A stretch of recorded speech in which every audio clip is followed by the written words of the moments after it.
नमस्कार बच्चों, क्या हाल है।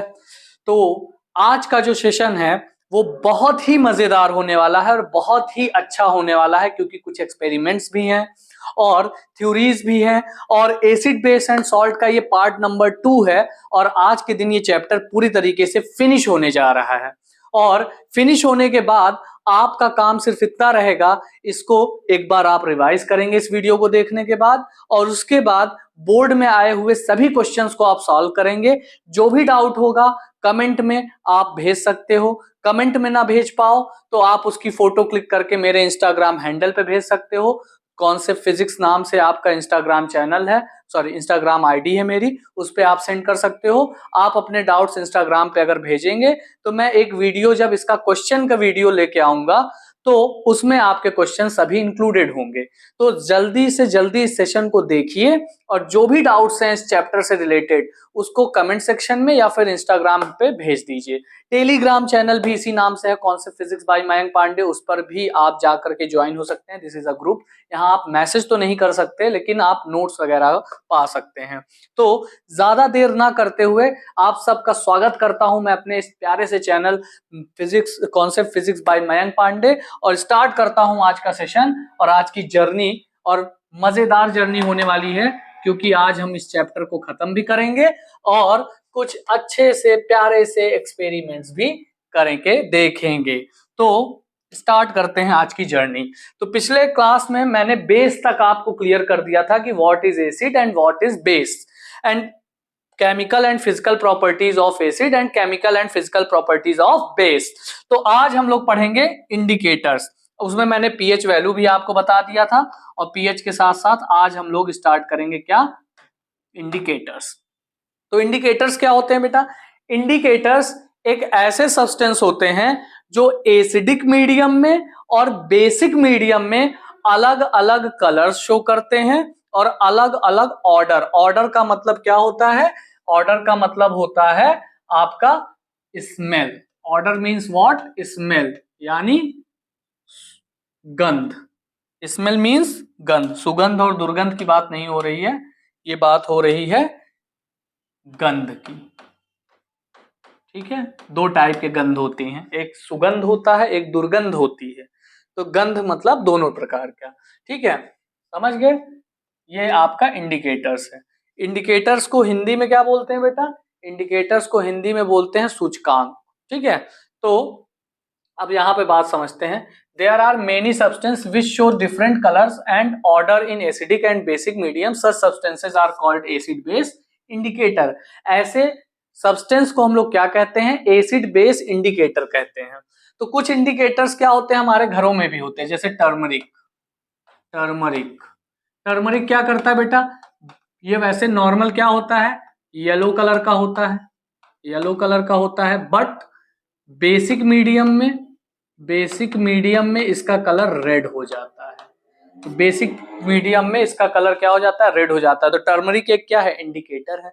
ये आपको बेसिक मीडियम में रेड कलर शो करेगा, इसलिए ये क्या है? इंडिकेटर है। उसी तरीके से कुछ इंडिकेटर्स हमारे सिलेबस में है, जैसे पहला लिटमस। लिटमस को आप पेपर के फॉर्म में भी पा सकते हो और सोल्यूशन के फॉर्म में भी पा सकते हो। वैसे लिटमस एक प्लांट होता है, ठीक है, प्लांट से निकाला जाता है। लिटमस का एक प्लांट होता है, प्लांट से एक लिक्विड निकाला जाता है जिसको लिटमस सोल्यूशन कहते हैं। ठीक है, फिर इस सोल्यूशन को इस सोल्यूशन में पेपर डुबो डुबो करके हम लोग क्या करते हैं? एक पेपर भी बना देते हैं जिसको लिटमस पेपर कहते हैं। दूसरा क्या है? Methyl orange. दूसरा क्या है? Methyl orange. तीसरा क्या है? फिनोप्थलीन। फिनोप्थलीन, ठीक है, फिनोप्थलीन। तो ये क्या करते हैं? ये तीन इंडिकेटर्स हैं जो कि आपके सिलेबस में है, और ये तीनों इंडिकेटर क्या है? ये आपका एसिडिक मीडियम में क्या करता है? लिटमस क्या करता है? ब्लू को रेड में कन्वर्ट कर देता है। बेसिक मीडियम में क्या करता है? रेड को ब्लू में कन्वर्ट कर देता है। मेथाइल ऑरेंज है, ये क्या करता है? रेड कलर का, वैसे ऑरेंज कलर का होता है बट एसिडिक मीडियम में रेड हो जाता है और बेसिक मीडियम में ब्लू कलर हो जाता है। फिनोप्थलीन है, फिनोप्थलीन क्या करता है? कलरलेस होता है एसिडिक मीडियम में और बेसिक मीडियम में क्या होता है? पिंक हो जाता है। तो चलिए जल्दी से देखते हैं इन सब चीजों को। तो अभी मेरे पास क्या है? ये एक ट्रे है, सिंपल सा, ये आपके लिए मैंने ट्रे रखा हुआ है। इसको ऐसे घुमा देता हूं मैं, गिरे ना बस। ठीक है, अब मैं क्या करता हूं? सबसे पहले ये लेता हूँ मिथाइल ऑरेंज। तो मिथाइल ऑरेंज को मैं पहले इस ट्रे में डाल देता हूँ, मतलब दो, एक बेस चेक करने के लिए और एक एसिड चेक करने के लिए मैं दो टेस्ट ट्यूब में इसको डाल देता हूँ।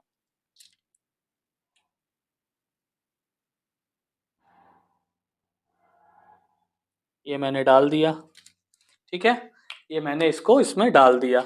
उसके बाद दूसरे वाले में मैंने डाला, दूसरे वाले में मैंने इसमें डाला लिटमस। अभी मैं आपको दिखा दे रहा हूँ, ये है लिटमस, रेड कलर का लिटमस, ठीक है। तो दूसरे वाले में मैंने डाल दिया लिटमस।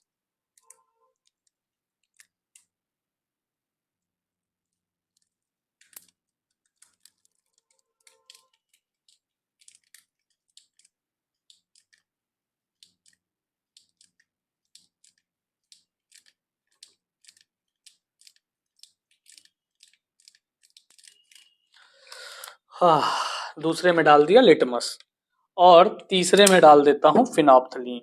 ये है आपका फिनोप्थलीन। अब मैं तीसरे में डाल देता हूँ फिनोप्थलीन। तो फिनोप्थलीन डालने पर क्या होगा देखते हैं। वैसे तो ये कलरलेस होता है फिलहाल, बट अगर इस टेस्ट ट्यूब में कुछ और हुआ तो चलो कुछ नहीं है, कलरलेस ही है। चलिए, ये मैंने आपने, आप देखिएगा, अब मैं आपके सामने ले आ रहा हूँ। ये है, इस दो में है मेथाइल ऑरेंज, इस दो में है फिनोप्थलीन और इस दो में है लिटमस। ये आपके सामने ये प्रेजेंट है, ठीक है। अब मैं एक एक करके बेस ले आता हूँ। पहले मैं बेस ले आता हूँ और डालता हूँ। ये मेरे पास एक बेस है, this is a calcium hydroxide. तो सबसे पहले मैं मेथाइल ऑरेंज में डालता हूँ, देखता हूँ क्या होता है। ये मैंने इसमें डाला। अब मैं डालता हूँ फिनोप्थलीन में। फिनोप्थलीन पिंक हो गया। लिटमस में डालता हूँ, लिटमस ब्लू हो गया, ठीक है। तो मेथाइल ऑरेंज क्या किया, मेथाइल ऑरेंज आपका बेसिक मीडियम में वैसे ब्लू देना चाहिए, बट आई थिंक इसका जो पीएच लेवल है वो मेथिल ऑरेंज के पीएच लेवल से थोड़ा सा डिटेक्ट नहीं हो पा रहा है, ठीक है। तो ये फेल नहीं हुआ है, अभी गलती मत कीजिएगा, ये मेरे एक्सपेरिमेंट का पार्ट है। हाँ नहीं, आप सोचें, देखिए यहाँ पर फिनोप्थलीन आपका पिंक हो गया, यहाँ पर ये क्या हो गया, ये लिटमस आपका किस में कन्वर्ट हो गया, ब्लू में कन्वर्ट हो गया, ठीक है। अच्छा, दूसरे में भी डाल देता हूँ क्योंकि मुझे ब्लू लिटमस का काम है। दूसरे में भी डालकर इसको भी ब्लू कर लेता हूँ, क्योंकि जब एसिड चेक करेंगे तो एक को ब्लू करना पड़ेगा मुझे। ये ब्लू हो गया। अब यहाँ पे देखिएगा दूसरा, अब ले आते हैं एसिडिक मीडियम, ठीक है, एसिडिक मीडियम। अब इसको एसिड से चेक करते हैं। तो सबसे पहले डालते हैं मेथिल ऑरेंज में। तो मेथिल ऑरेंज में डाला, देखिए मेथिल ऑरेंज रेड कलर का हो गया, ठीक है। फिर डाला फिनोप्थलीन में, देखिएगा फिनोप्थलीन में डाला, कोई कलर नहीं आया, कलरलेस रह गया। उसके बाद अब डालते हैं ब्लू लिटमस में। तो ब्लू लिटमस में डालने पर क्या हो जाएगा, ब्लू लिटमस में डालने पर क्या हो जाना चाहिए बेटा, ब्लू लिटमस में डालने पर ये हो जाना चाहिए रेड। चलो देख लेते हैं, देखिए इसका ब्लू कलर फेड हो गया। ब्लू कलर फेड होने का मतलब ब्लू जो है अब रेड में धीरे धीरे कन्वर्ट हो जाएगा, ठीक है। तो यहाँ पर क्या है बेटा कि यहाँ पर आपका जो ये पूरा प्रैक्टिकल है वो इंडिकेटर्स पे है।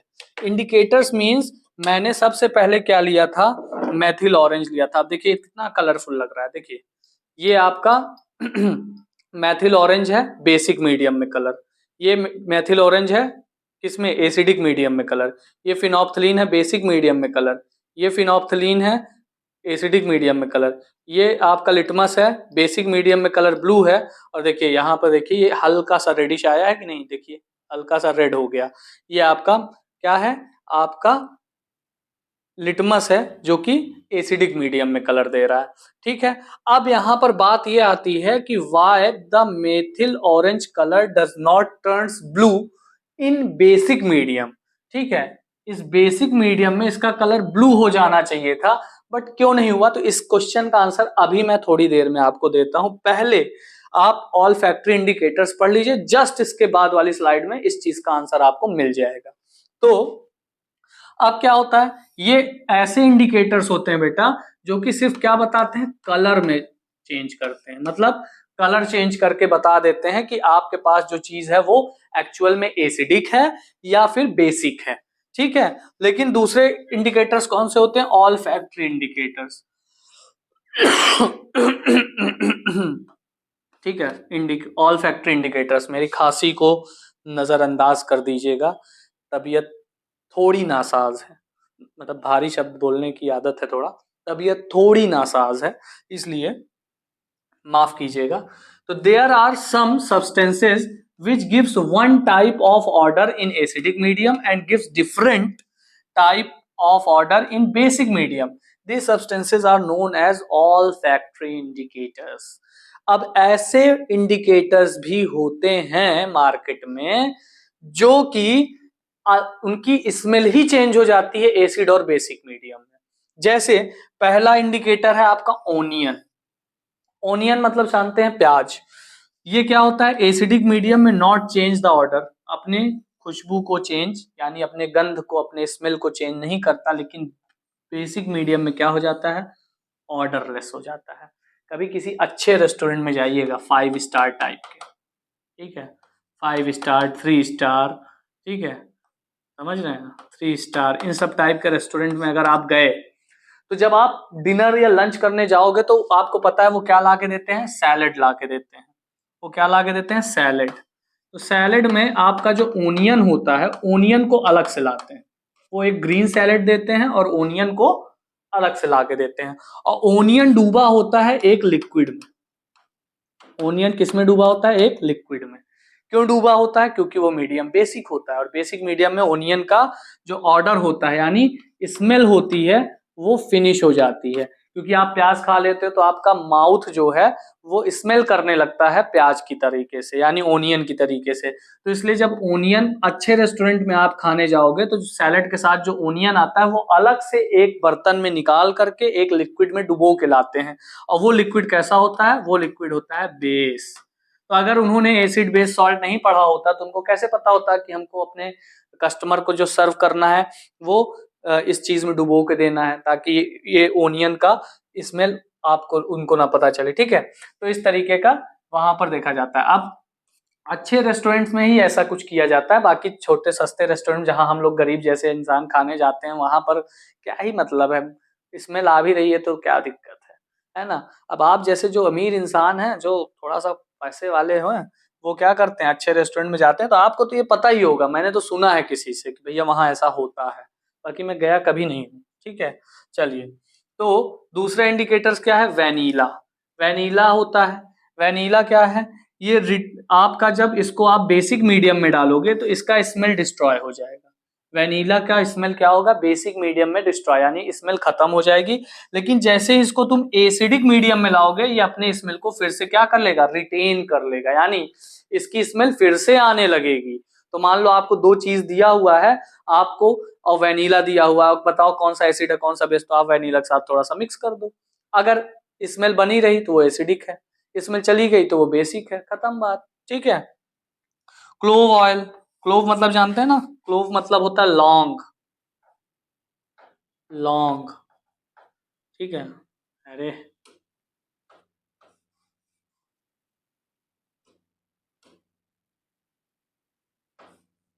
क्लोव मतलब लौंग, ठीक है। गाना सुना है ना, लौंग द लश्कारा, ठीक है, वही वाला लौंग। तो लौंग क्या करता है, इसके साथ भी कुछ सेम कहानी है। बेसिक मीडियम के साथ स्मेल क्या हो जाती है, डिस्ट्रॉय हो जाती है, और एसिड के साथ इसकी स्मेल वापस फिर से रिटेन हो जाती है। क्लियर है, ठीक है। तो ये इंडिकेटर्स की कहानी थी।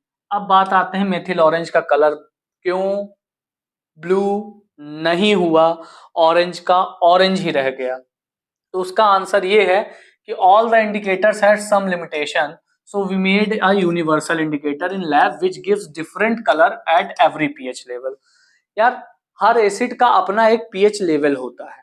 pH level in the sense ये कि उसका pH लेवल किसी अलग मीडियम में, मतलब उसका pH लेवल कितना भयंकर वो बेस है या कितना भयंकर वो एसिड है, उसका अपना पीएच होता है। जैसे 0 to 6 तक क्या होता है, एसिड होता है, और 7 क्या होता है, न्यूट्रलाइज होता है। फिर 8 to 14 क्या होता है, बेस होता है। तो होता क्या है, जो 0, 1, 2, 3 वाले ऑर्डर वाले होते हैं वो बहुत स्ट्रॉन्ग एसिड होते हैं, स्ट्रॉन्ग एसिड।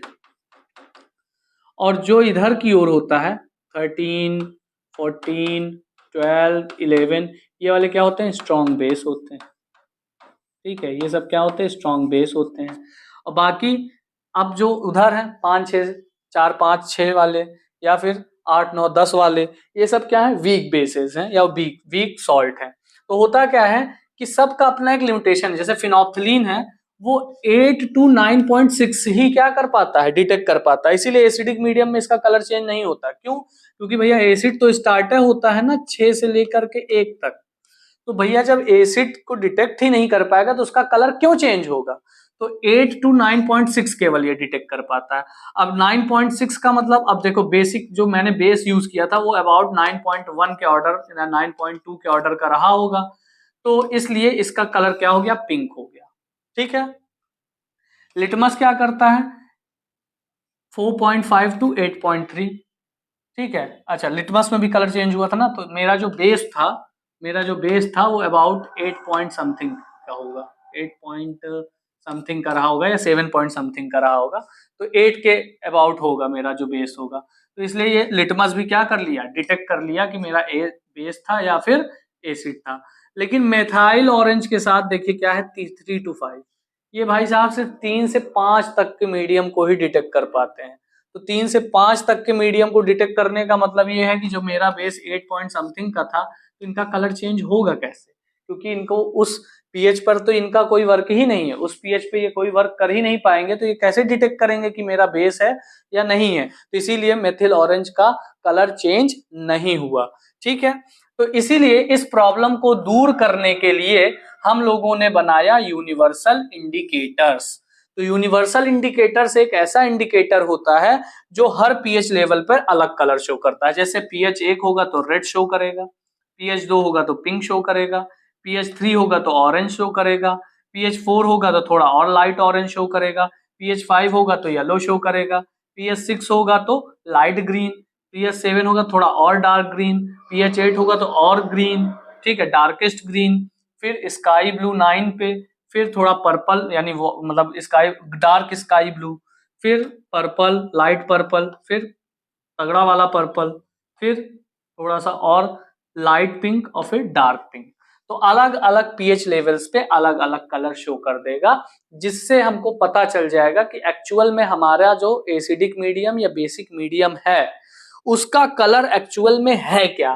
तो उसका कलर जो भी आएगा इस यूनिवर्सल इंडिकेटर के साथ, वही हमारा क्या होगा, उसका पीएच लेवल होगा, और हमको पता भी चल जाएगा कि हमारा मीडियम एसिडिक है या फिर बेसिक है। तो इसलिए हमने क्या बनाया, यूनिवर्सल इंडिकेटर बनाया, ताकि हमारे साथ जो अभी हुआ वो औरों के साथ ना हो पाए।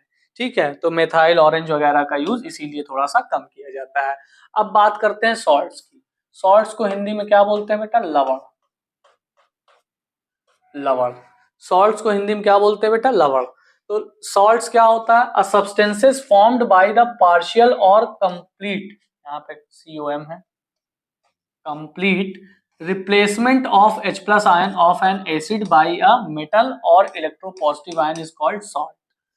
कहने का मतलब यह है कि किसी इलेक्ट्रोपॉजिटिव आयन अथवा मेटल के द्वारा हाइड्रोजन का कंप्लीट रिप्लेसमेंट, यानी हाइड्रोजन निकाल करके बाहर फेंक दो, तो इस प्रकार से जो बना है उसे क्या कहेंगे, सॉल्ट कहेंगे। जैसे एग्जांपल के लिए देखिए H2SO4, इसके पास भाई साहब के पास 2 हाइड्रोजन है, यहाँ पे आए सोडियम हाइड्रोक्साइड।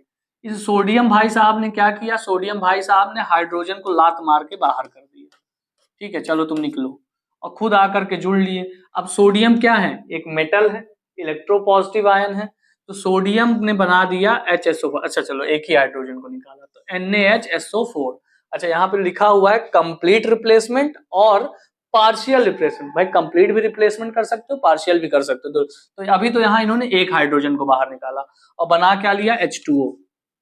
तो ये बनाना जो एक हाइड्रोजन को लात मार के बाहर करके जो इन्होंने बना दिया NaHSO4, इसी को क्या कहेंगे बेटा? सॉल्ट कहेंगे। अगला फिर से क्या हुआ? H2SO4 लिया, NaOH लिया, सेम फिर से लिया। अब इन्होंने दोनों हाइड्रोजन को लात मार के बाहर कर दिया, यानी सोडियम ने क्या किया? दोनों हाइड्रोजन को बाहर कर दिया। कहा तुम निकलो, हो गया तुम्हारा, हटो। ठीक है, तो Na2SO4 बना लिया, तो ये क्या कहलाया? ये भी क्या कहलाया? ये सॉल्ट कहलाया। तो जब कोई भी हाइड्रोजन या फिर कोई इलेक्ट्रोपॉजिटिव आयन हाइड्रोजन को कंप्लीट रिप्लेस कर दे, हाइड्रोजन का कंप्लीट और पार्शियल रिप्लेसमेंट कर दे, तो जो प्रोडक्ट फॉर्म होता है उसे हम लोग क्या कहते हैं? सॉल्ट कहते हैं। यहाँ पे 2 हाइड्रोजन रिमूव्ड बाई सोडियम। ठीक है, अब सॉल्ट का नेम कैसे दोगे? Salt obtain from sulphuric acid. अगर कोई भी सॉल्ट सल्फ्यूरिक एसिड से ऑब्टेन होगा तो उसे क्या कहेंगे? सल्फेट कहेंगे। अगर कोई भी सॉल्ट नाइट्रिक एसिड से ऑब्टेन होगा तो उसे क्या कहेंगे? नाइट्रेट्स कहेंगे। जैसे Na2SO4, ये क्या हो गया? Sodium sulphate. सोडियम सल्फेट क्यों भैया? सोडियम सल्फेट क्यों? क्योंकि यहाँ पे देखिए NaOH H2SO4, H2SO4 से ये ऑब्टेन हुआ था, इसलिए क्या हुआ? Na2SO4 यानी सोडियम सल्फेट नाम दे दिया। नाइट्रिक एसिड से अगर ऑब्टेन होगा तो नाइट्रिक एसिड क्या होगा? HNO3 प्लस NaOH, क्या बनेगा? NaNO3 plus H2O। ये क्या बना लिया? ये कौन सा सॉल्ट हुआ? NaNO3, sodium nitrate. ठीक है, क्या बना है? नाइट्रेट्स। तो नाइट्रिक एसिड से अगर कोई बनेगा तो क्या बनाएगा? नाइट्रेट्स। इसी तरीके से HCl से कोई ऑब्टेन्ड होगा तो क्या बनेगा? क्लोराइड। चलो भैया ये भी देख लो, Na प्लस HCl, तो क्या बनाया? NaCl plus H2। ठीक है, तो यहाँ पर NaCl क्या बना? सोडियम क्लोराइड बन गया, obtained by phosphoric acid P2O5। ठीक है, तो इससे अगर कोई बना तो उसको क्या कहेंगे? फॉस्फेट कहेंगे। इसी प्रकार से कार्बोनिक एसिड से कोई बना तो उसको क्या कहेंगे? कार्बोनेट्स। इसी प्रकार से कोई एसिटिक एसिड से बना तो उसको क्या कहेंगे? एसिटेट्स कहेंगे। ठीक है, अब एसिटेट्स और एसिटिक एसिड के बारे में हम लोग बहुत डिटेल में पढ़ेंगे। किसमें? कार्बन एंड इट्स कंपाउंड में। कार्बन एंड इट्स कंपाउंड में, तो वहां मैं इसके बारे में आपको बहुत डिटेल में बताऊंगा। अभी आज इसको यहीं पे जाने देते हैं, छोड़ देते हैं, माफ करते हैं। माफ किया भाई तुमको। ठीक है, चलिए आगे समझते हैं। Normal salts. नॉर्मल सॉल्ट्स, अब टाइप ऑफ सॉल्ट का मतलब यह है कि कितने प्रकार के सॉल्ट हो सकते हैं। जैसे पहला है नॉर्मल सॉल्ट। नॉर्मल सॉल्ट क्या है? The salts which are obtained by complete replacement of the ionisable hydrogen atom. भाई नॉर्मल सॉल्ट वो सॉल्ट होते हैं जब वो complete replacement of ionisable hydrogen atom के द्वारा बनाए जाते हैं, या फिर हाइड्रोक्सिल आयन बाई मेटालिक और अमोनियम आयन। मतलब जो हाइड्रोजन एटम है उसको कंप्लीट तरीके से आप क्या कर दीजिए? खत्म कर दीजिए, निकाल दीजिए। तो जैसे HCl प्लस NaOH, यहाँ पर Na क्या करेगा? H को भगा देगा, खुद जुड़ जाएगा, बना लेगा NaCl, यानी हाइड्रोक्लोरिक एसिड प्लस NaOH क्या बना लिया? NaCl। तो ये क्या है? ये नॉर्मल सॉल्ट है। This is a normal salt. ठीक है, दूसरा क्या है? देखो PbOH का होल, PbOHCl। ठीक है, इसको क्या कहेंगे? Lead hydroxide chloride. ठीक है, लेड हाइड्रोक्सी क्लोराइड, सॉरी, इसको क्या कहेंगे? Lead hydroxy chloride, lead hydroxy chloride. और HCl, अब यहाँ क्या होगा? इसके H ने OH को भगा दिया, या क्लोरीन ने इस OH को भगा दिया, तो H ने नहीं, क्लोरीन ने भगाया। यहाँ पे क्लोरीन ने क्या किया? OH को रिप्लेस, क्योंकि क्लोरीन एक इलेक्ट्रोनेगेटिव एलिमेंट है और क्लोरीन और हाइड्रोजन की बहुत बड़ी दुश्मनी है। मतलब हैलोजन और हाइड्रोजन की बहुत बड़ी दुश्मनी है। तुरंत हैलोजन जहां आता है हाइड्रोजन को भगा करके खुद जुड़ना चाहता है, तो HCl क्या करेगा? OH को हटा देगा और खुद आकर के जुड़ जाएगा, दैट इज PbCl2। यहाँ भी हाइड्रोजन का क्या किया गया? हाइड्रोक्सी ग्रुप का, यहाँ पे हाइड्रोजन को रिमूव किया गया था, यहाँ पे हाइड्रोक्सी ग्रुप को रिमूव कर दिया गया और क्या बन गया H2O, तो दैट इज PbCl2। इसको क्या कहेंगे लेड क्लोराइड, लेड क्लोराइड, इसको क्या कहेंगे बेटा लेड क्लोराइड। तो इस प्रकार का जो एलिमेंट है ये आपका क्या बना देगा, ये आपका बना देगा नॉर्मल सॉल्ट। ठीक है, दूसरा प्रकार क्या है, दूसरा प्रकार है आपका एसिडिक सॉल्ट। एसिडिक सॉल्ट वो सॉल्ट होते हैं जो, एसिडिक सॉल्ट वो सॉल्ट होते हैं जो क्या कैसे ऑब्टेन्ड होते हैं, by partial replacement of ionisable hydrogen, partial replacement of ionizable hydrogen atom of a polybasic acid, ठीक है, by a metal और ammonium ion are called acidic salt. Acidic salt ऐसे सॉल्ट होते हैं जो क्या करते हैं पार्शियल रिप्लेसमेंट, कंप्लीट रिप्लेसमेंट नहीं होगा इसमें, इसमें क्या होगा पार्शियल रिप्लेसमेंट, यानी कुछ हाइड्रोजन बचे रह जाएंगे, कुछ हाइड्रोजन को रिमूव कर दिया जाएगा। जैसे H2SO4 है, NaOH है, इसका सिर्फ एक हाइड्रोजन बाहर किया गया, बनाया क्या NaHSO4 + H2O। ठीक है, तो इस प्रकार का जो सॉल्ट होगा वो क्या कहलाएगा आपका एसिडिक सॉल्ट कहलाएगा। यानी इस अगर इस टाइप के सॉल्ट को अगर आप लिटमस या किसी भी यूनिवर्सल इंडिकेटर में चेक करोगे तो ये एसिड बना है, मतलब ये एसिड वाला प्रॉपर्टी शो करेगा आपको। तो ऐसे सॉल्ट को क्या कहा जाता है एसिडिक सॉल्ट कहा जाता है। अगला क्या है बेसिक सॉल्ट। ये क्या करता है, ये भी पार्शियल रिप्लेसमेंट होता है इसका, लेकिन इसमें हाइड्रोजन का रिप्लेसमेंट नहीं होता है, इसमें हाइड्रोक्सी ग्रुप का रिप्लेसमेंट होता है, यानी OH का रिप्लेसमेंट होगा, और वो भी कैसा पार्शियली, कैसा होगा पार्शियली, पार्शियली रिप्लेसमेंट होगा। ठीक है, जैसे PbOH का होल ट्वाइस प्लस HCl, एक OH निकाल करके PbOH का Cl प्लस H2O। ठीक है, तो इस तरीके से क्या हुआ कि PbOH का Cl जो बना इसको क्या कहेंगे, इसको बेसिक सॉल्ट कहेंगे। अभी इसका नाम मैंने बताया था lead hydroxy chloride, lead hydroxy chloride. Clear. दूसरा क्या है डबल सॉल्ट। चौथा the salt obtained by the crystallization of two simple salts from a mixture of their saturated salt solution are known as double salt। भाई दो saturated salt solution ले लीजिए, मतलब दो अलग अलग सॉल्ट ले लीजिए, उसका सैचुरेटेड सोल्यूशन बना लीजिए और फिर दोनों को मिक्स करके क्रिस्टलाइजेशन करवा दीजिए। क्रिस्टलाइजेशन का मतलब अभी आप बाद में समझेंगे कि व्हाट इज द क्रिस्टलाइजेशन। जैसे आप कभी वो देखा है सीड़ा बनते हुए, जो रसगुल्ले में सीड़ा बनता है, ठीक है, उसको क्या करते हैं कढ़ाई में डालते हैं, चीनी डालते हैं, हल्का सा पानी डालते हैं, गरम करते हैं और पूरा कंप्लीट सोल्यूशन बना देते हैं। उस सीड़े को आप बस ऐसे फेंटते रहिए, थोड़ी देर में वो क्या होगा एकदम क्रिस्टल के फॉर्म में आ जाएगा। उसे कहते हैं क्रिस्टलाइजेशन, मतलब कि एक सॉलिड थिंग को आपने हीट दे करके एक हल्के से लिक्विड में क्या किया गर्म कर लिया, और इतना गर्म कर लिया कि वो जो लिक्विड है यानी जो वाटर है उसका क्या हो गया वेपराइजेशन भी हो गया। अब उसमें सिर्फ लिक्विड सब्सटेंस बचा हुआ है, जैसे वो नॉर्मल टेम्परेचर पे वापस आएगा वो फिर से क्या हो जाएगा सॉलिड में कन्वर्ट होने शुरू हो जाएगा। तो इस तरीके से उसको किस में कन्वर्ट कर लिया, इसको कहते हैं क्रिस्टलाइजेशन फॉर्म।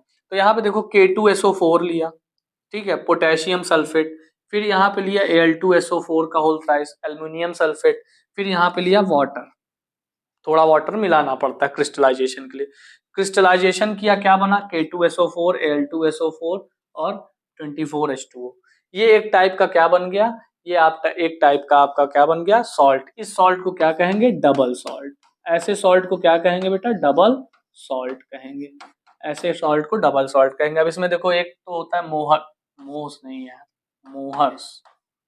Mohr's salt. मोहर सॉल्ट क्या होता है FeSO4 NH4 का होल ट्वाइस SO4 × 6H2O। इसको मैं ढंग से लिख देता हूं, तो FeSO4 ब्रैकेट में NH4 का whole twice SO4 dot 6H2O। ये आपका क्या कहलाएगा ये आपका क्या कहेगा मोहर सॉल्ट। अगला है डोलोमाइट CaCO3.MgCO3। अब यहाँ पे देखो दो सॉल्ट है, एक तो है क्या CaCO3 और प्लस MgCO3। ये दोनों मिल करके ये सॉल्ट बनाए हैं, इसको क्या कहा जाएगा, डोलोमाइट। यानी इसमें एक सॉल्ट क्या है, कैल्शियम कार्बोनेट, और दूसरा क्या है, मैग्नीशियम कार्बोनेट। तो कैल्शियम कार्बोनेट और मैग्नीशियम कार्बोनेट मिल करके क्या बना लेते हैं, डोलोमाइट बना लेते हैं। कार्नालाइट, कार्नालाइट क्या होता है, KCl MgCl2 इंटू 6H2। अब इसमें भी देखो दो सॉल्ट है, एक तो क्या है KCl है, पोटेशियम क्लोराइड, दूसरा क्या है MgCl2 मैग्नीशियम क्लोराइड। ये दोनों मिल करके क्या बना लिए, आपका ये सॉल्ट बना लिए, KCl dot MgCl2 into 6H2। Ferric alum Fe2SO4 का होल थ्राइस, Al2SO4 का होल थ्राइस। इसमें देखो एक तो आयरन सल्फेट है, दूसरा क्या है, एल्यूमिनियम सल्फेट है। एल्यूमिनियम सल्फेट और आयरन सल्फेट मिल करके क्या बना लिए, ये सॉल्ट बना लिए। तो इस टाइप के सॉल्ट को क्या कहा जाता है बेटा, डबल सॉल्ट कहा जाता है। डबल सॉल्ट का मतलब इसमें दो दो सॉल्ट मिक्स होकर के इस टाइप के सॉल्ट बनाते हैं। ठीक है, नेक्स्ट की बात करते हैं मिक्स्ड सॉल्ट। मिक्स्ड सॉल्ट क्या होते हैं, the salts containing more than one cation. अगर सॉल्ट के पास एक से ज्यादा कैटायन, कैटायन का मतलब बेटा जैसे ए है, ए के ऊपर पॉजिटिव चार्ज है, that is cation, this is क्या, कैटायन। ऐसा सॉल्ट जिसके पास एक से ज्यादा कैटायन है। एक से ज्यादा कैटायन का मतलब क्या, एक से ज्यादा कैटायन का मतलब अभी तक जितने सॉल्ट आप पढ़े तो उसमें एक ही पॉजिटिव चार्ज था, लेकिन इसमें क्या होगा, इस टाइप के सॉल्ट में दो पॉजिटिव चार्ज होगा। अच्छा, कैटायन भी हो सकता है, एनायंस भी दो से ज्यादा हो सकता है। चलो मतलब आपको छूट मिल गई कि माइनस चार्ज भी आपका दो से ज्यादा होगा। Other than H plus and OH minus, ना H प्लस होना चाहिए ना OH, इसको काउंट नहीं करेंगे पॉजिटिव एंड नेगेटिव चार्ज में। H प्लस और OH को काउंट नहीं करेंगे। इन दो को छोड़ करके कोई ऐसा कैटायन और एनायन एक से ज्यादा संख्या में प्रेजेंट हो तो ऐसे सॉल्ट को क्या कहेंगे, मिक्स्ड सॉल्ट कहेंगे। जैसे NaKCO3 सोडियम पोटेशियम कार्बोनेट। अब इसमें अगर आप देखेंगे तो Na प्लस, K प्लस और CO3, क्लियर, ये आपका Na प्लस, यानी एक तो एनायन ये है, एक कैटायन ये है, एक कैटायन ये है, क्लियर है, समझ गए। CaOCl2 ब्लीचिंग पाउडर, इसमें कैल्शियम प्लस 2 प्लस होगा, O 2 माइनस, Cl 1 माइनस। देखिए इसमें दो दो निगेटिव आयन प्रेजेंट है, तो इस टाइप के क्या कहा जाएगा, इसको मिक्स्ड सॉल्ट कहेंगे। ठीक है, अगले बात करते हैं सम इम्पॉर्टेंट सॉल्ट्स। कुछ इंपॉर्टेंट सॉल्ट्स की बात कर लेते हैं जो कि आपके सिलेबस में बहुत ही महत्वपूर्ण है और बहुत ही इंपॉर्टेंट है। तो पहले की तो बात छोड़ दीजिए, सोडियम हाइड्रोक्साइड है, इसको कॉस्टिक सोडा भी कहा जाता है। आप इसका यूज बहुत अच्छे से करते हो, जिसको आप सोडियम हाइड्रोक्साइड भी बोलते हो। When we pass electricity through a solution, बनाते कैसे हैं, देखो एक तो ब्राइन सोल्यूशन लेते हैं। ब्राइन सोल्यूशन का मतलब, ब्राइन मतलब आप जानते होंगे, ब्राइन का मतलब क्या होता है, ब्राइन का मतलब होता है NaCl प्लस वाटर, एंड ये रिएक्शन नहीं करवाना है, मिक्सचर होना चाहिए। मिक्सचर होता है, और कैसा मिक्सचर होता है, सैचुरेटेड, सैचुरेटेड मिक्सचर होता है, यानी संतृप्त होता है। संतृप्त का मतलब एकदम सैचुरेटेड होता है। सैचुरेटेड का मतलब एक कांस्टेंट टेम्परेचर पे जितनी मैक्सिमम अमाउंट घुल सकती है सब घोल देते हैं, तो इसको क्या कहते हैं, सैचुरेटेड अमाउंट में आप क्या बनाते हैं, NaCl को वाटर में मिक्स करते हैं। इस टाइप के मिक्सचर को हम लोग क्या कहते हैं, ब्राइन कहते हैं। तो ब्राइन लेते हैं और ब्राइन में क्या करते हैं, इलेक्ट्रिसिटी का पास कराते हैं। तो जैसे इलेक्ट्रिसिटी पास कराते हैं तो एक तरफ आपको NaOH मिल जाता है, एक तरफ Cl2 मिल जाता है, एक तरफ H2 मिल जाता है, क्लोरीन गैस मिल जाती है और NaOH मिल जाता है। तो इसको क्या कहते हैं, कास्टिक सोडा। अब इसका यूज जनरली आप बहुत करते हैं, लैब वगैरह में देखते हो कई रिएक्शंस हैं जिसमें NaOH NaOH NaOH चलता रहता है। तो इसका यूज तो फिलहाल इतना ज्यादा अभी वैसे ही आप लिख लोगे, और ज्यादा मतलब ये कास्टिक सोडा जो है ये आपके लिए इंपॉर्टेंट नहीं है, इसलिए इसको मैंने बहुत लाइट रखा हुआ है। अगला समझिए ब्लीचिंग पाउडर, इसको ये थोड़ा सा आपके लिए इंपॉर्टेंट है। ब्लीचिंग पाउडर का जो केमिकल नेम है वो है कैल्शियम हाइपोक्लोराइड। ब्लीचिंग पाउडर का जो क्या है केमिकल नेम है वो क्या है, कैल्शियम हाइपोक्लोराइड। और बनाया कैसे जाता है, कैल्शियम हाइड्रोक्साइड में Cl2 गैस पास करा करके। कैल्शियम हाइड्रोक्साइड में Cl2 गैस जब पास कराते हैं तो क्या बन जाता है, CaOCl2। इसी को क्या कहा जाता है, ब्लीचिंग पाउडर कहा जाता है, ब्लीचिंग पाउडर कहा जाता है। और यहाँ इसके साथ क्या बन जाता है, H2O। अब इसका यूज ब्लीचिंग में किया जाता है, ब्लीचिंग, इसका यूज किस में किया जाता है, ब्लीचिंग में। ब्लीचिंग मतलब क्या होता है, किसी चीज को एकदम रिमूव कर देना, ठीक है, तो उसको कहते हैं ब्लीच करना। या फिर जम्स से हटाने के लिए, या फिर कोई गंदी जगह है तो वहां पर ब्लीचिंग पाउडर डाल दिया जाता है ताकि साफ सफाई रहे। आप कभी मेले वेले में घूमने जाते हो तो किनारे किनारे ब्लीचिंग पाउडर रोड के डाला रहता है ताकि वहां पर जो भी आपकी गंदगी हो वो जम्स जो है वो किल हो जाए। तो for bleaching cotton and linen in cotton factory, also used in paper factory for bleaching wood pulp. Bleaching जो है, ब्लीचिंग करने के लिए, यानी कॉटन फैक्ट्री में ब्लीच करने के लिए या फिर पेपर फैक्ट्री में ब्लीच करने के लिए। ब्लीच का मतलब होता है ना जो गंदगियां बाहर कर ले, खींच ले गंदगी को, इसको कहते हैं ब्लीचिंग। अरे आप फेशियल कराते हो, फेशियल, फेशियल में भी ब्लीचिंग पाउडर ही डाला रहता है और वो ब्लीचिंग पाउडर क्या करता है, आपके चेहरे से पूरी गंदगी खींच लेता है। ठीक है, आप अपनी शादी मतलब आपकी शादी नहीं होगी, सॉरी यार, आप लोग तो ऐसे सोचो सर क्या बोल दिए, दिल पे वार कर दिया आपने। कब होगी शादी हमारी, इतने दिन से शादी के लिए ही परेशान है, घर वाले ध्यान ही नहीं देते। हम लोग गलती से निकल गया भाई, जबान स्लिप हो गई, मुझे पता है गहरे जख्म को कुरेदना नहीं चाहिए, गलती हो गई, सॉरी। ठीक है, तो शादी के नाम पे देखो कितना खुश हो जाते हैं बच्चे हैं। ठीक है बेटा, कोई बात नहीं, चलो आगे समझते हैं। For bleaching cotton and linen, तो गंदगी को खींच लेता है, क्या करता है, इसको क्या कहते हैं, ब्लीचिंग कहते हैं। दूसरा क्या यूज है, as oxidising agent, oxidising agent की तरह काम करता है। यानी किसी को अगर ऑक्सीजन प्रोवाइड करना है तो भैया इनको डाल दो, ये अपना ओ निकाल करके दे देंगे, ले जाओ मस्ती से काम करो, कोई दिक्कत नहीं, मेरे पास बहुत ओ है। ठीक है, ओ मतलब ऑक्सीजन, हाँ ठीक है। तो मेनी केमिकल इंडस्ट्रीज, आगे बात करते हैं। For disinfecting drinking water to make it free from germs, ठीक है, ड्रिंकिंग वाटर को जर्म्स से फ्री रखने के लिए भी ब्लीचिंग पाउडर का यूज उसमें किया जाता है, मिला दिया जाता है। आप वैसे घरों में कभी कभी पानी का जो सप्लाई आता है वो थोड़ा कड़वा होता है, थोड़ा पीने में कड़वा नजर आता है, कड़वा मतलब फील होता है, तो वो उसमें क्या होता है, ब्लीचिंग पाउडर का ही रोल होता है, ब्लीचिंग पाउडर ढेर सारा उसमें मिला दिया जाता है। बेकिंग सोडा, अगली बात करते हैं, इसको क्या कहते हैं, सोडियम बाइकार्बोनेट और हाइड्रोजन कार्बोनेट। सोडियम बाइकार्बोनेट भी आप बोल सकते हैं, सोडियम हाइड्रोजन कार्बोनेट भी बोल सकते हैं, ये इसका केमिकल नेम है, यानी जो मॉलिक्यूलर नेम होता है। बाकी baking soda is the common name, और इसको कैसे बनाते हैं, NaCl H2O CO2 NH3, चार चार चीजें मिक्स करके, मतलब नॉर्मल जो आपका सॉल्ट होता है वो ले लेते हैं, उसके बाद आप क्या ले लेते हैं, वाटर ले लेते हैं, फिर आप ले लेते हैं कार्बन डाइऑक्साइड। अच्छा, कार्बन डाइऑक्साइड डालने के लिए, इसमें डालने के लिए हम लोग क्या करते हैं, कैल्शियम ऑक्साइड, कैल्शियम ऑक्साइड गर्म कर लेते हैं ताकि ये क्या कर दे, हमको CO2 प्रोवाइड कर दे। उसके बाद NH3 डाल देते हैं, NH3 डालने के बाद NH4Cl बन जाता है। NH4Cl को क्या कहते हैं बेटा, अमोनियम क्लोराइड, अमोनियम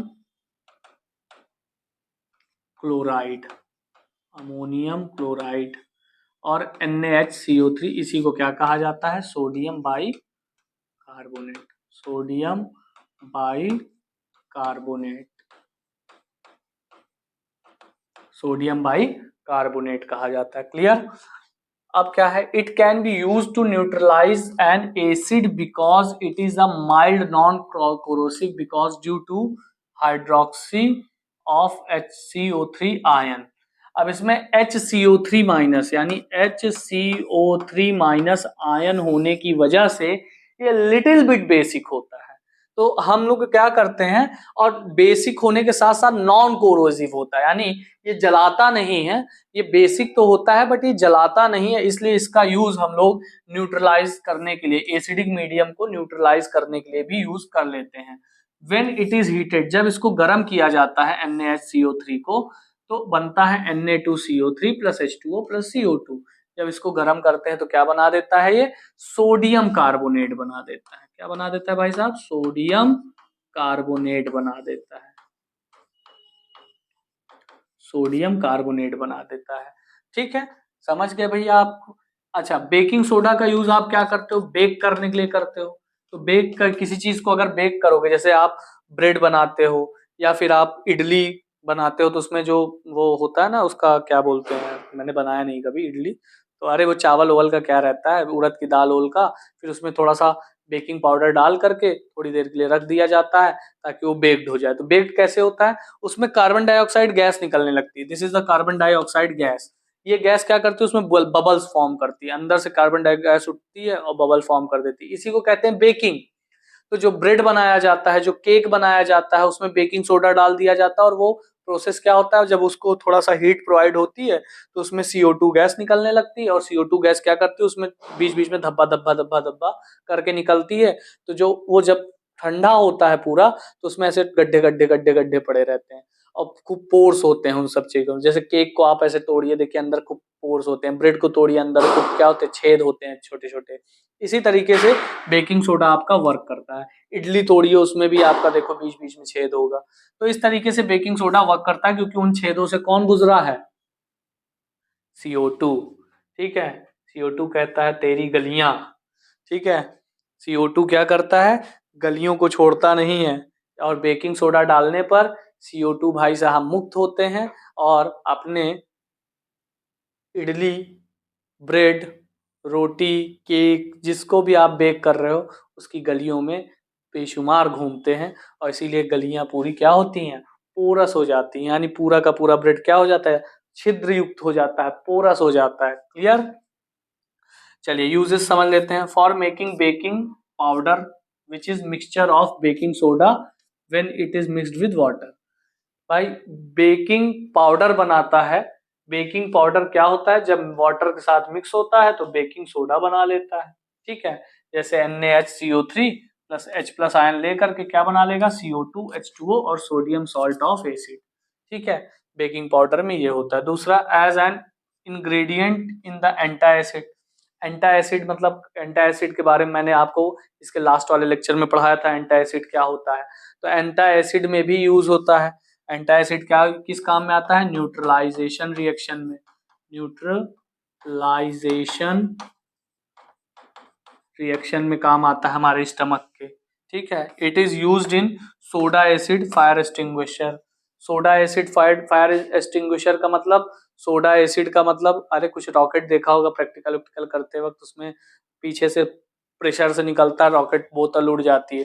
तो soda soda acid fire extinguisher के रूप में भी यूज होता है। चलो, वॉशिंग सोडा, सोडियम कार्बोनेट। अगला क्या है, washing soda, sodium carbonate. Washing soda, sodium carbonate. Washing soda क्या होता है, washing soda is a manufactured by Solvay process. Solvay process क्या होता है, this process is also known as ammonia soda process. इस प्रोसेस को अमोनिया सोडा प्रोसेस भी कहा जाता है। अब ये प्रोसेस क्या होता है, इसमें आप नॉर्मल सॉल्ट ले लेते हैं NaCl, पानी ले लेते हैं H2O, कार्बन डाइऑक्साइड गैस ले लेते हैं NH3 ले लेते हैं, क्या बन जाता है, NH4Cl और NaHCO3। क्लियर। ये तो आपने पिछले वाले में ही बेकिंग सोडा में भी ये रिएक्शन पढ़ा था। लेकिन फर्दर NaHCO3 को फिर से आपने थोड़ा गर्म किया, क्या बना, Na2CO3 H2O प्लस CO2। अब यहाँ पर क्या बन गया, Na2CO3, ये बन गया आपका क्या, वॉशिंग सोडा यानी सोडियम कार्बोनेट। लेकिन वॉशिंग सोडा सोडियम कार्बोनेट ऐसे इस फॉर्म में यूज नहीं होता है, इसको हमको करना पड़ता है क्रिस्टलाइजेशन फॉर्म में। तो क्रिस्टल बनाने के लिए फिर से इसको H2O के साथ क्या कर देते हैं, क्रिस्टलाइजेशन करते हैं, जिसकी वजह से ये बन जाता है Na2CO3 into 10H2O, that is Na2CO3 dot 10H2O। इसको कहेंगे क्रिस्टल।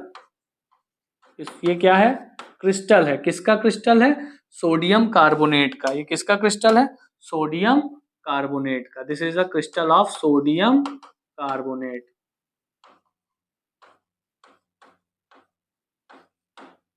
Sodium carbonate. क्लियर। अब इसके यूजेस क्या हैं? Washing soda is used for washing clothes, cloth को वॉश करने के लिए यूज होता है। सॉफ्टनिंग वाटर, वाटर को सॉफ्ट करने के लिए काम करता है। मैन्युफैक्चरिंग ऑफ डिटर्जेंट, डिटर्जेंट को बनाने में काम आता है। कई important compounds like borax, Na2B4O7, इसको बोरैक्स कहते हैं। Hypo, Na2S2O3.5H2O। ठीक है, इसको मैं थोड़ा ढंग से लिख देता हूँ क्योंकि ये सब के बारे में भी क्वेश्चन आ जाते हैं। Na2S2O3.5H2O, ये क्या होता है? हाइपो होता है। बोरैक्स, बोरैक्स भी बहुत ही इंपॉर्टेंट सब्सटेंस है। Na2B4O7, इसको बनाने में भी आपका बोरैक्स यूज हो जाता है, मतलब सॉरी, बोरैक्स बनाने में भी इसका यूज होता है। बोरैक्स यार वो बोरिक एसिड होता है ना, आप कैरम वैरम खेलते हो पाउडर डालते हो, तो एक्चुअली सिर्फ कैरम खेलने वाला पाउडर नहीं होता है, ये जो है क्या कहते हैं आपका एंटीसेप्टिक पाउडर भी होता है एक्चुअली। बोरिक एसिड को आप यानी बोरैक्स को आप as a anti germ powder भी यूज कर सकते हो। ठीक है, चोट वोट लगने पर। Used in paper and paint industry, paper और पेंट इंडस्ट्री में भी इसका यूज होता है। तो पेपर और पेंट इंडस्ट्री में इसका यूज कैसे होता है? साफ करने के लिए, पेपर्स को क्लीन करने के लिए, पेंट को क्लीन करने के लिए, पेंट में कुछ वो पेंट में कुछ क्या क्या होते हैं जो इम्प्योरिटीज मिक्स हैं तो उसको अलग करने के लिए यूज होता है। ठीक है, तो इन सब इंडस्ट्री में भी यूज होता है। अगला है plaster of Paris, this is the last one, और इसके बाद आपका चैप्टर खत्म। तो प्लास्टर ऑफ पेरिस क्या है? हेमीहाइड्रेटेड कैल्शियम सल्फेट। हेमीहाइड्रेटेड कैल्शियम सल्फेट का मतलब क्या हो गया? अब इसको हेमीहाइड्रेटेड कैल्शियम सल्फेट, इसका क्या है? इसका केमिकल नेम, केमिकल नेम है। ठीक है, केमिकल नेम है। आगे बात करते हैं। POP obtained by heating of gypsum at 100 degree Celsius. Gypsum एक चीज होती है, जिप्सम एक कंपाउंड होता है जो कि सीमेंट में मिलाया जाता है ताकि सीमेंट जल्दी से जमे ना। अगर सीमेंट में जिप्सम ना मिलाया जाए तो सीमेंट बहुत तेजी से जम जाएगा। जैसे तुम पानी डालोगे, जब तक दीवार पे लगा रहा तब तक जम गया। जिप्सम इसलिए मिलाया जाता है ताकि सीमेंट जल्दी ना जमे, मतलब थोड़ा वेट, थोड़ा टाइम ले जमने में। तो जिप्सम एक सब्सटेंस होता है, तो जिप्सम का फॉर्मूला होता है CaSO4.2H2। ठीक है, कैल्शियम सल्फेट डॉट 2H2, ये भी एक क्रिस्टल ही होता है। और इसको जब हम गर्म करते हैं तो बन जाता है CaSO4 का होल ट्वाइस डॉट H2O, यानी CaSO4 का होल ट्वाइस डॉट H2O, यानी एक वाटर मॉलिक्यूल से इसके दो मॉलिक्यूल्स जुड़ते हैं। ठीक है, कैल्शियम सल्फेट के दो मॉलिक्यूल्स जब एक वाटर के मॉलिक्यूल्स, यानी यहां पर क्या होगा?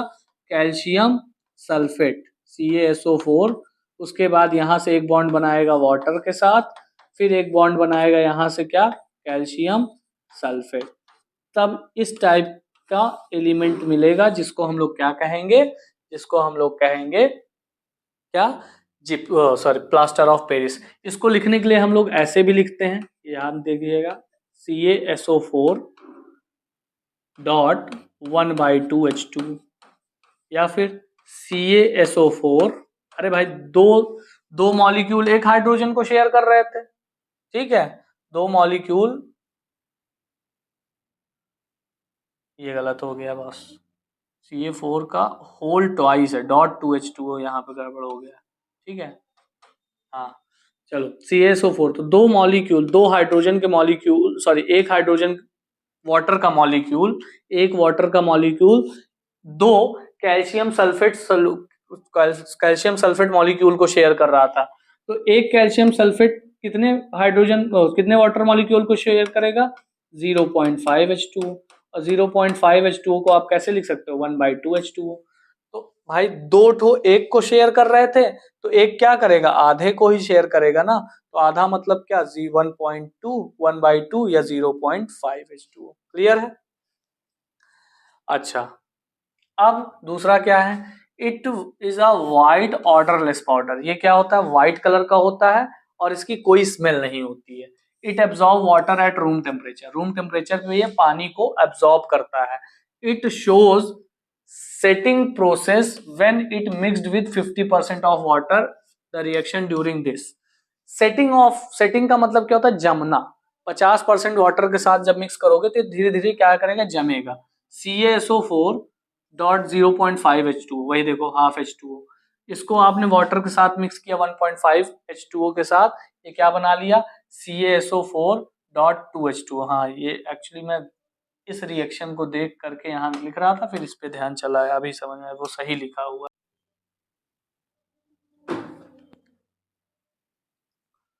हाँ बेटा, तो यहाँ पर आपका ये सही लिखा हुआ था CaSO4। इसका मुझे इस रिएक्शन को देख करके यहाँ पे बता रहा था मैं, और ध्यान इधर चला गया, इस वजह से यहाँ पे मिस्टेक हो गया। तो CaSO4.2H2O का मतलब ये हो गया, ये बन गया जिप्सम। एक्चुअल में ये क्या बन गया, ये बन गया जिप्सम। तो जब आप इसको वाटर के साथ मिक्स करोगे तो ये बन जाएगा जिप्सम, और जब ये जिप्सम बन जाएगा तो ये क्या होने लगेगा, सेट होने लगेगा। तो इस प्रोसेस को क्या कहेंगे, सेटिंग प्रोसेस कहेंगे। ठीक है, अब इसका यूज कहाँ कहाँ पे है, it is use to forming patterns in construction of statue and houses. घरों के और स्टैचूज के जो कंस्ट्रक्शंस होते हैं उसमें इसका यूज होता है। ठीक है, अरे भाई मूर्ति बनाने में, या फिर घरों का जो ऊपर वॉल में या सीलिंग का जो डिजाइन वगैरह होता है, ये सब किससे बनाया जाता है, पीओपी से। दूसरा, it is use to manufacture of cement. Cement को बनाने में पीओपी का एक बहुत बहुत महत्वपूर्ण योगदान है। It is use to fill gap of walls. Walls के बीच में जो गैप्स हैं, इन सबको भरने में भी क्या होता है, पीओपी का इस्तेमाल है। दूसरा, it is used in hospitals for treating bone fractures. Bone fractures को ट्रीट करने में भी पीओपी का यूज करते हैं। कैसे, जो प्लास्टर आप बनवाते हो उसको किससे बांधा जाता है, पहले पट्टी बांधी जाती है, फिर उसके ऊपर पीओपी ऐसे लगा दिया जाता है जो कि जाम कर देता है आपका इस हाथ को एकदम स्ट्रेट। तो इस तरीके से मेडिकल साइंस में भी इसका यूज काफी अच्छे से होता है। तो अब इस चैप्टर में फिलहाल इतना ही है, और आगे आपको इस चैप्टर में कुछ भी नहीं पढ़ना है। बोर्ड के लिए इतना सफिशिएंट है, आपको जो सफिशिएंट चीजें हैं उतनी ही मैंने पढ़ाई हैं दोनों सेशन में, पार्ट 1 एंड पार्ट 2 में।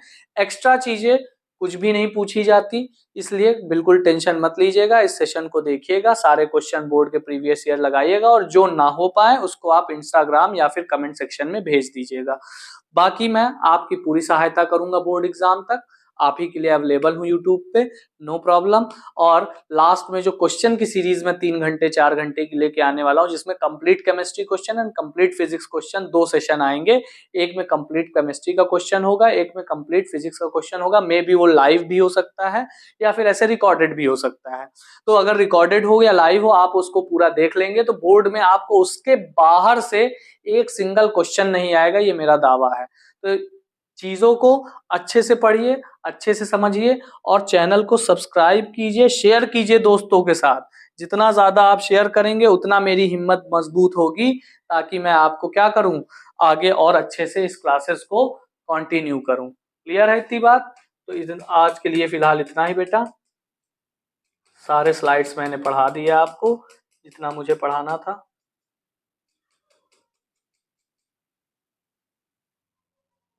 ठीक है, बहुत बहुत धन्यवाद आप सभी को।